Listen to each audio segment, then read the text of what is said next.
Gwen Madiba vient de recevoir un hommage, un nouvel hommage, c'est pas le premier. Merci Gwen d'être là. Merci de Tu as m'avoir reçu invitée. du regroupement Affaires Femmes le prix d'entrepreneur de l'année. C'est ça? Ou Oui, c'est ça, entrepreneur? oui, entrepreneur. Femme entrepreneur, parce que tu es entrepreneur, tu es designer, tu es conférencière, mais tu es d'abord et avant tout une artiste de la vie, je pense. C'est une personne, tu es aussi militante pour les droits de la personne, pour la justice sociale. Oui, oui. Comment t'aimes te présenter quand les gens te demandent qu'est-ce que tu fais, Ben, Gwen? actuellement, ce que je fais plus, c'est de l'animation aussi, donc de l'entrepreneuriat, oui, à travers ma nouvelle collection de sacs et une collaboration notamment avec une designer qui s'appelle Doris Day. Et donc, il y a ce projet-là qui est au Sénégal, mais l'animation en ce moment, c'est ce qui prend vraiment mon temps, la plupart de mon temps. Alors, tu animes des groupes, tu animes des émissions, tu fais de l'animation. Voilà, de l'animation live aussi. Samedi, je serai à Miss Afrique Montréal, que je vais co-animer avec Willy B, qui est un autre animateur quand même assez connu. Oui. Tu fais de l'animation en français, en anglais? Dans les deux langues, oui. Dans les deux langues. Tu es originaire du Gabon et présentement, on va raconter ton histoire parce qu'on a un petit peu de temps ensemble et j'aimerais que les gens qui te connaissent pas te connaissent parce que tu as un passé qui a eu des... On dirait que tu utilises toutes les occasions pour rendre la vie belle pour toi et les autres. J'essaie, du moins. J'essaie, j'espère. Oui, tu as eu des moments difficiles dans ta vie. On va parler de l'assassinat de ton père, entre autres, qui était diplomate. Mais commençons par parler du documentaire, de la série documentaire sur laquelle tu travailles. Oui. Alors, c'est une série documentaire que j'ai pensée avec une équipe aussi ici. Mais c'est une série, il y a deux séries. Et une des séries, c'est... en fait, les deux, je voulais absolument travailler là-dessus. La première est Mon Afrique autrement. Moi-même venant de ce continent, je voulais partager les diverses cultures, mais aussi les divers paysages du continent, des différents pays, sous un autre œil. C'est pour ça que l'émission s'appelle Mon Afrique autrement. Donc, c'est une émission où on amène une célébrité qui vient du pays, qui nous fait découvrir son pays, aussi parce que on sait que des célébrités, elles ont un certain poids par rapport à l'opinion publique. Oui. Il y a énormément de gens qui les suivent.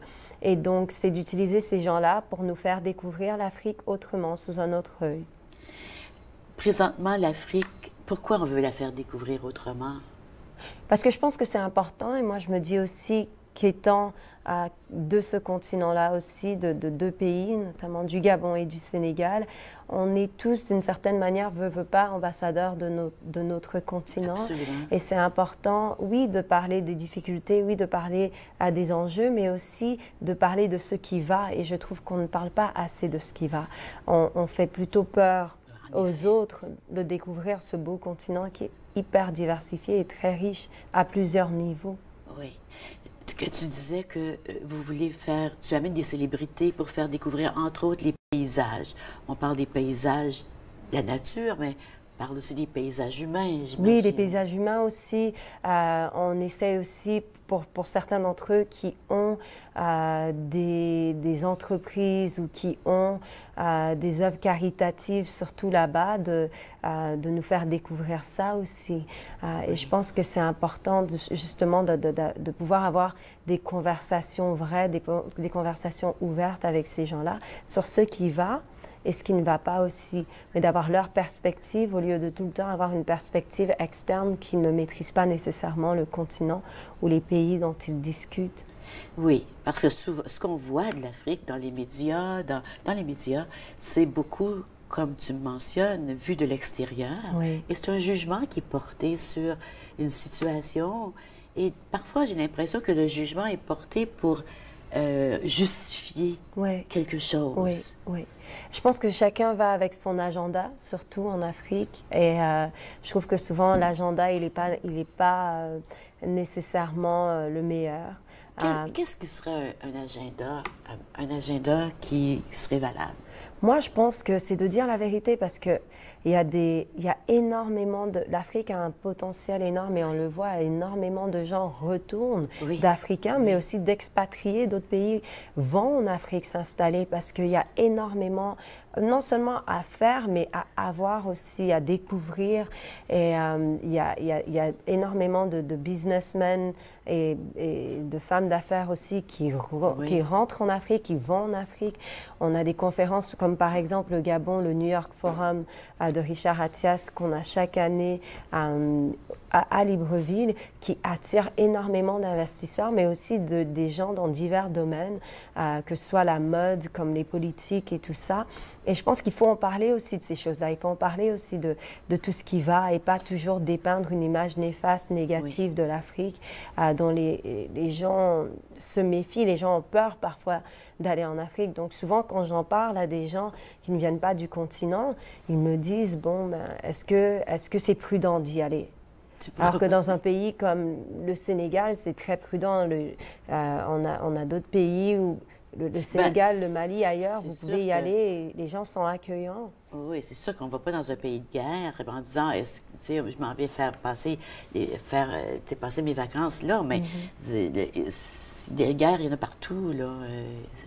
Oui, il y a des choses aussi, même... C'est tellement... Vas-y. Moi, je pense même au-delà de la guerre, je veux dire, la pauvreté, c'est pas un fléau qui affecte seulement l'Afrique. On regarde seulement ici, dans certaines réserves, on voit aussi que la pauvreté, c'est quelque chose qui touche tout le monde à travers le monde. Il n'y a pas qu'en Afrique. Et je pense aussi qu'au-delà même de la pauvreté, et de quelle pauvreté on parle, parce que je lisais ce matin une citation qui disait qu'il y a des gens qui sont tellement pauvres que tout ce qu'ils ont, c'est de l'argent. Oui, c'est ça. Et c'est ça, donc l'argent, c'est pas tout. Je trouve ça tellement encourageant de voir qu'on commence à regarder ce que ça veut dire, la pauvreté. Oui. Parce que comme tu dis, il y a des gens qui sont très riches, mais qui sont très pauvres. Oui, oui. Ça n'a rien à voir avec l'argent, la pauvreté. Absolument. Et on voit aussi des jeunes, par exemple. Moi, j'étais à Dakar dernièrement. On m'a amené dans un quartier où on me disait « c'est des gens qui, malheureusement, économiquement, n'ont pas d'énormes moyens, mais de voir ce qu'ils font avec les moyens, le peu qu'ils ont, c'était quand même incroyable, et de voir les sourires et l'optimisme. Ouais. Tu sais, moi, ça me fait toujours sourire quand les gens me disent « je suis allée en Afrique, puis... » Je comprends pas, ce monde-là, ils n'ont rien, mais ils sont toujours de bonne humeur, ils sont toujours contents. Ben oui, mais vous n'avez pas compris quelque chose. Tu sais, il y a quelque chose. La joie est prenable. Ça ne dépend pas de l'argent ni du matériel. Absolument, oui, oui. Tout comme on peut aller dans des villages où ils n'ont absolument pas besoin d'argent. Ils fonctionnent très bien, ils sont heureux. Oui, oui. On voit même que l'espérance de vie est beaucoup plus grande que dans certains pays. On voit des mémés qui ont 80, 90 ans, qui sont encore en forme, qui font à manger, qui sont heureuses, qui sont de réelles bibliothèques vivantes. On a beaucoup à apprendre.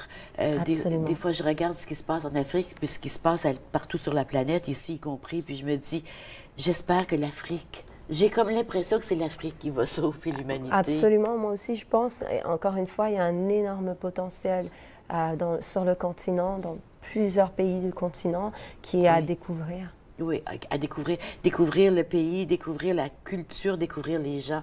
On va à la pause, on va continuer à parler de tes projets. Reste avec nous, on revient tout de suite.